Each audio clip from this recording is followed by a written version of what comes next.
Imagine a world where winter is not just a season, but a commodity.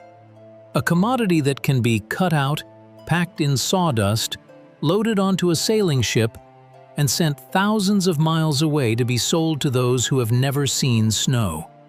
This is the story of how humanity learned to preserve cold, turning frozen water into gold, and how one crazy idea forever changed our diet, medicine, and culture. We embark on a journey to a time when cold was a luxury available only to kings and became an everyday reality, humming in every kitchen. The early 19th century. The port of St. Pierre on the island of Martinique is suffocating in the humid, sticky heat of the Caribbean. The sun here doesn't warm. It melts the very will to live. Locals, accustomed to the tropical climate, seek refuge in the shade, fanning themselves with palm leaves. But even the wind brings only the hot breath of the ocean. In this world, where the temperature rarely drops below 25 degrees Celsius, the concept of __0_ exists only in sailors' tales or old books. And then, suddenly, a brig named Favorite appears on the horizon. It has come a long way from foggy and cold Boston. When the sailors open the hold, something incredible happens, almost magical for local observers. A cloud of cold steam, white and thick, like the very breath of the north, bursts from the depths of the ship. Not spices, not fabrics, not weapons are unloaded onto the pier boards. Huge, transparent blocks of ice, sparkling in the sun, are laid on the scorching cobblestones. It seems like a trick, an optical illusion, a violation of the laws of nature. How can one bring a piece of winter to the realm of eternal summer and not lose it along the way?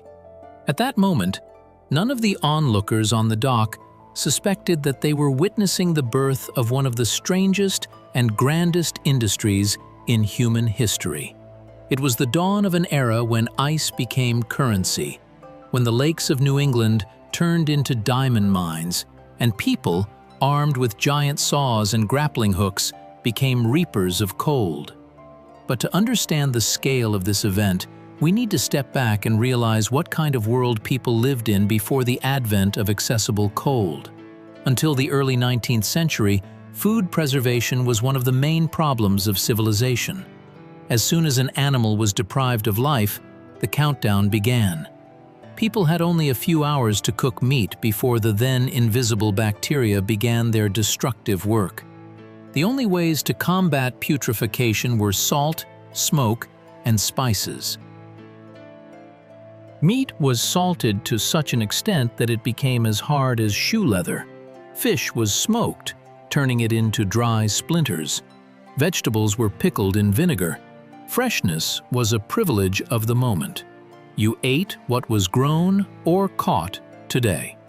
If you lived far from the sea, fresh seafood was an unattainable dream. Milk soured in half a day. Butter turned rancid. The entire culinary landscape of the time was dictated by the struggle against decomposition. Wealthy people could afford ice houses, deep pits lined with stone and straw where snow was piled in winter. But this ice was dirty, partially melted, and used mostly for cooling bottles, not for direct contact with food. Cold was a static resource. If you lived in the north, you had it. If in the south, you suffered. The idea that cold could be transported seemed as absurd as the idea of transporting sunlight in jars. It was in this atmosphere of hopelessness and gastronomic monotony that a figure emerged whom contemporaries considered mad and descendants called the Ice King. Frederick Tudor, a young and ambitious resident of Boston, was obsessed with an idea that came to him at a family picnic.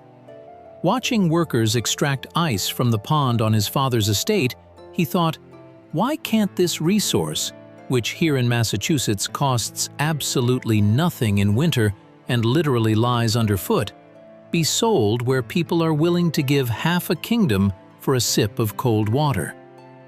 The logic was ironclad from an economic perspective. Take a commodity where it is abundant and its price is zero, and transport it to where scarcity is absolute and the price can be infinitely high. But between here and there lay thousands of kilometers of turbulent, warm ocean and months of travel. Tudor's first expedition in 1806 became a legend of failed management, which, however, did not break but hardened the entrepreneur. He bought a brig, filled it with ice cut from the family pond, and set off for Martinique. No one believed in its success. Boston newspapers wrote sarcastic notes calling the venture, "Sailors feared that meltwater in the hold would upset the ship's balance and cause it to capsize." And indeed, problems began immediately. The ice melted faster than Tudor had anticipated. But the main problem was not melting en route, but a lack of demand. Arriving in Martinique, Frederick found that the locals simply didn't know what to do with this cold glass. They had never drunk cold beverages. The cold aroused their suspicion. They feared that the ice would burn their insides or cause illness. The merchandise melted right on the pier, turning into trickles of fresh water flowing into the salty sea. Tudor lost almost all his investments, ended up in debt, but paradoxically became convinced of his correctness. Ice could be transported. The problem was not in physics, but in psychology and infrastructure. Thus began the first layer of this grandiose conflict, the battle with the physics of heat and imperfect technologies. Tudor realized that simply bringing ice was not enough. He needed to create an entire ecosystem of cold. He needed warehouses capable of maintaining temperature for months. He needed ships with double hulls. And most importantly, he needed a way to harvest ice on an industrial scale. Not rely on peasants with axes. This is where Nathaniel Wyeth enters the scene, a man who could be called the Steve Wozniak of the ice industry to Steve Jobs, Tudor. Wyeth was an inventor to the core. He understood that the old method of cutting ice with axes and hand saws was too slow, inefficient, and produced irregularly shaped blocks that didn't pack well into the hold. Poor packing meant large gaps between blocks, and air in these gaps accelerated melting. What was needed were perfectly geometric cubes that could be stacked like a brick wall. Wyeth invented a tool that changed everything, the horse-drawn ice cutter. It was a device resembling a plow, but instead of turning earth, it cut deep furrows in solid ice. Two sharp blades, set parallel, allowed the ice field to be cut into perfectly even squares. The harvesting process became a mesmerizing, almost military ritual. First, as soon as the ice reached a thickness of about 30 to 40 centimeters, a clearing team went out onto the lake. Snow was enemy number one. Snowy ice, porous and white, was valued lowly. It melted quickly and was full of air bubbles. What was needed was black ice, a transparent, dense monolith of frozen water. The snow was cleared with special scrapers. Then horses, harnessed to Wyeth's ice cutters, were led onto the ice. The first line was drawn with particular care. It served as the orientation for the entire field. The horses moved cautiously. Special spiked horseshoes were placed on their hooves so that the animals would not slip and go under the water, dragging expensive equipment and people with them. The sound on the lake was unimaginable. The screeching of metal, the snorting of horses, the shouts of the drivers, all against the backdrop of ringing, frosty silence. After the field was marked out into squares, workers with huge longitudinal saws went to work. But the blocks were not cut out completely. They were incised. and then broken off with blows from heavy crowbars using the wedge principle. Long strips of ice, resembling giant rafts, were pushed towards the shore with boat hooks, where they were then separated into individual blocks. Then began the real engineering magic. The blocks had to be lifted out of the water and placed in the ice house. Special conveyors were built, powered by steam engines or the same horse traction. An endless chain with hooks gripped the ice cubes and dragged them up an inclined ramp directly into the belly of gigantic wooden warehouses. These warehouses were a marvel of 19th century engineering. The walls were made double, and the space between them was filled with nothing less than sawdust. Sawdust became Tudor's secret weapon. It turned out that wood dust is one of the best thermal insulators in the world. A layer of sawdust, half a meter thick, could preserve ice for 2 to 3 years. Inside the warehouse, eternal cold reigned. Even when outside, in July, asphalt melted and flies buzzed. Workers inside the ice houses toiled in winter sheepskin coats all year round. The blocks were laid with mathematical precision, each layer sprinkled with sawdust, creating a monolithic mass of cold. However, the external physical conflict of extraction and storage was only the tip of the iceberg. Beneath it lay a deep, internal human conflict of Frederick Tudor himself. His diaries of that period are full of despair and grim determination. He spent part of his life in debtor's prison. Relatives considered him a failure, disgracing the family. Society laughed at him.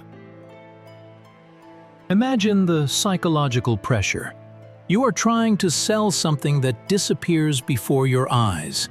Every hour of delay reduces your capital in the literal sense of the word. Ice melts. Money flows like water into the hold. This required nerves of steel and a fanatical belief in his idea. Tudor fought not only with the climate, but also with the inertia of human thinking. He needed to create a need where there was none. He applied marketing strategies that are studied in business schools today. In the southern states of America and the Caribbean, he first gave ice away for free to bartenders at the best establishments. "Here's some ice," he would say. "Learn to make cold cocktails, and if your customers like it, we'll talk about supplies." And it worked flawlessly. As soon as a person, exhausted by the heat, tasted a drink with ice, there was no going back. Warm water no longer quenched thirst. It seemed disgusting. Tudor hooked humanity on the needle of cold. New drinks appeared: mint julep, iced tea, sherbets. Ice cream, which was once an exquisite dessert for the elite, began its journey to the mass consumer.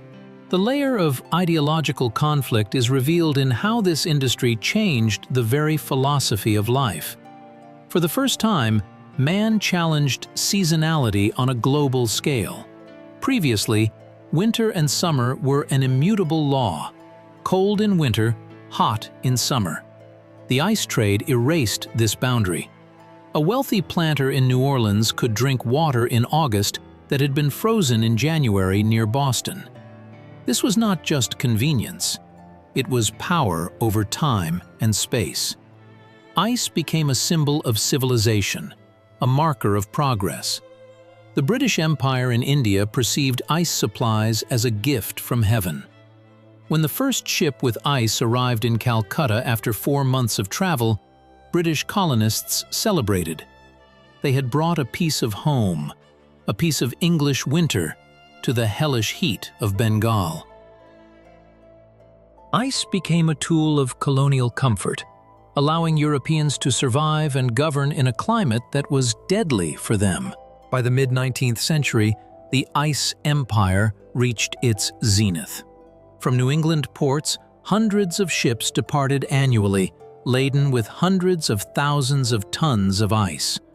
The geography of deliveries was astounding. Havana, Charleston, New Orleans, Rio de Janeiro, Bombay, Madras, Singapore, Hong Kong. Norway, seeing the Americans' success, also joined the race, beginning to supply ice to London and Europe. Walden Pond, celebrated by the philosopher Henry David Thoreau, became a site of industrial extraction. Thoreau wrote ironically about watching 100 Irish laborers carve ice from his beloved pond to mix the waters of Walden with those of the Ganges. This was the first true globalization of a resource once considered useless. But, as in any great story, the moment of greatest triumph harbors the seeds of future decline. The industry's transformation began imperceptibly but irreversibly. Nature, which man had so boldly exploited, began to falter. Winters grew warmer. In 1890, the so-called ice catastrophe occurred. The winter in the USA was abnormally warm. Ice on the Hudson and New England lakes did not form or was too thin for harvesting. Panic ensued. Prices skyrocketed. Hospitals, meatpacking plants, breweries, all depended on natural ice and found themselves on the brink of collapse. This crisis exposed the vulnerability of a system based on the whims of weather. The industrial world needed stability that nature could not provide. In parallel, an even more formidable force was developing: science. Bacteriology was taking its first steps, and scientists began to examine natural ice under a microscope. What appeared to be a pure crystal often turned out to be a frozen broth of bacteria. The lakes and rivers from which ice was taken were often located near growing cities and factories. Wastewater entered these bodies of water. People began to notice a correlation between consuming ice in drinks and outbreaks of typhoid and intestinal infections. Newspapers, which had once extolled the crystal purity of natural ice, now printed terrifying headlines about death in a glass. Trust in the natural product was undermined. The climax of this drama unfolded at the turn of the century. It was a battle of two technologies, two philosophies, natural versus artificial. On one side stood powerful ice magnates with their giant fleets, warehouses, and millions in turnover. They asserted that artificial ice was harmful, that the ammonia used in early refrigeration units poisoned food, that only nature could create true cold. They launched smear campaigns against mechanical refrigeration. On the other side were engineers: John Gorey, James Harrison, Ferdinand Carré, and of course, Willis Carrier. They offered independence. A machine that made ice could operate anywhere in the world, in any heat, producing a sterilely clean product from distilled water. The invention of compact compressors and safe refrigerants dealt a crushing blow to Tudor's empire. First, breweries and meatpacking plants began installing their own refrigeration units to avoid dependence on supplies. Then came the first household refrigerators. Initially, these were noisy, expensive, and unreliable units, but they quickly improved. The advent of electricity in homes finally decided the outcome of the battle. Why wait for a cart with a melting block of ice, deal with a drip pan for meltwater, endure dirt and sawdust, when you could simply plug a cabinet into an outlet? The ice industry did not disappear overnight. It resisted for decades. Companies reoriented themselves to produce artificial ice, delivering it in the old-fashioned way by horse and then by truck. But the very essence of the business, the romantic, heroic struggle with the ocean and seasons to deliver a piece of a frozen lake, became a thing of the past. Huge insulated warehouses emptied. Many of them burned down, as dry sawdust and wooden walls were ideal fuel. Lakes once again became just lakes, not quarries. The resonance of this story is felt in our lives every day, though we don't notice it. Frederick Tudor and his followers didn't just sell ice, they created a cold chain, a continuous line of cooling from producer to consumer. Without this chain, modern supermarkets with their abundance of fresh produce from all over the world would not exist. We wouldn't be able to eat Norwegian salmon in Australia or Brazilian beef in Russia. Without temperature-controlled technologies, modern medicine would be impossible. Vaccines, antibiotics, organ transplants, all require cold. Glass and concrete office skyscrapers would turn into greenhouses without air conditioning systems, which are direct descendants of those first ice-making machines. We are accustomed to thinking that comfort means warmth. But in reality, modern civilization is built on cold. We have learned to control temperature, and this has changed our demographics. Cities in deserts and tropics, such as Dubai, Singapore, or Phoenix, were only able to grow into metropolises thanks to overcoming the heat. The irony is that today we are again facing the problems that Tudor once solved, but on a new level. The use of Freon destroyed the ozone layer, and the gigantic energy consumption of refrigerators and air conditioners contributes to global warming. We are once again fighting the climate, trying to cool ourselves and thereby heating the planet even more. Today, opening the refrigerator door to get a carton of milk or an ice tray is an ordinary act. We don't hear the screech of saws on frozen Walden Pond. We don't smell the damp sawdust and salty wind. We don't see the haggard faces of sailors carrying precious cargo across the equator. But in every ice cube falling into your glass, there is a hidden memory of that era. An era when people were so audacious that they decided to steal winter from the north and sell it to the south. The history of the ice trade is a reminder that the most familiar things were once a miracle, and the impossible became possible thanks to a combination of human greed, genius, and perseverance. After all, ultimately, ice is just water that has temporarily taken the form of a stone. And so, any empires, any monopolies, no matter how solid and eternal they may seem, sooner or later melt under the rays of new technologies and changing times, leaving behind only the water from which something new grows. And who knows what resource, lying underfoot today and worth nothing, will tomorrow become the new crystal gold for which ships will sail to the most distant corners of the universe. Let's delve deeper into the details of this incredible process, because the devil, as is known, lies precisely there. Imagine the physical labor of the workers.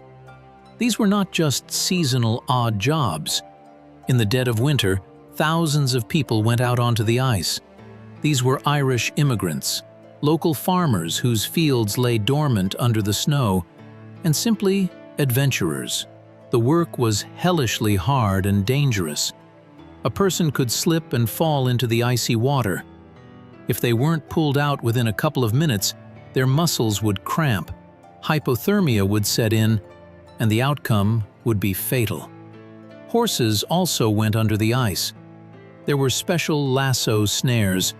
If a horse fell through, one had to instantly tighten the loop around its neck to cut off the air. This sounds cruel, but it was done so that the animal wouldn't fill its lungs with water and become heavy as a stone.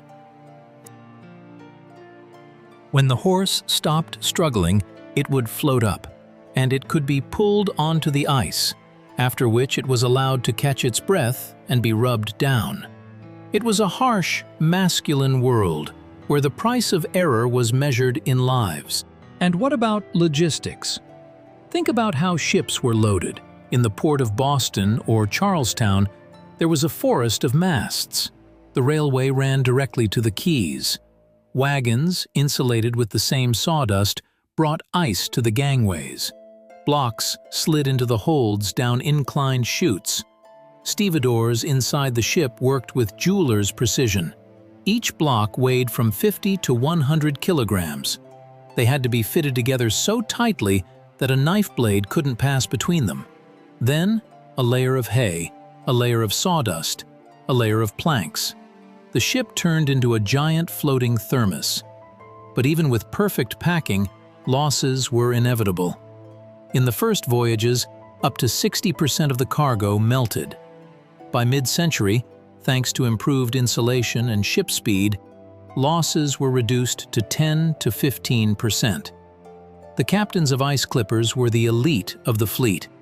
They had to go fast, but smoothly. Strong pitching could shift the cargo, damage the insulation, or even destroy the ship's hull from the inside with heavy blocks. The social aspect of ice consumption is also interesting. Before the advent of this industry, butter in summer was liquid and salty to prevent it from going rancid. Milk was only drunk fresh or soured immediately. The appearance of __0_, the great-grandfathers of modern refrigerators, in middle-class homes changed the housewife's everyday life. These were wooden cabinets, lined inside with zinc or tin. A piece of ice, brought by the delivery man, was loaded into the upper compartment. Cold air, being heavy, sank, cooling the food on the shelves. Melted water drained into a tray, which had to be remembered to be emptied every day. If forgotten, a puddle in the kitchen and a ruined floor were guaranteed. A whole etiquette grew up around these boxes. The ice delivery man, the Iceman, was an iconic figure in urban folklore.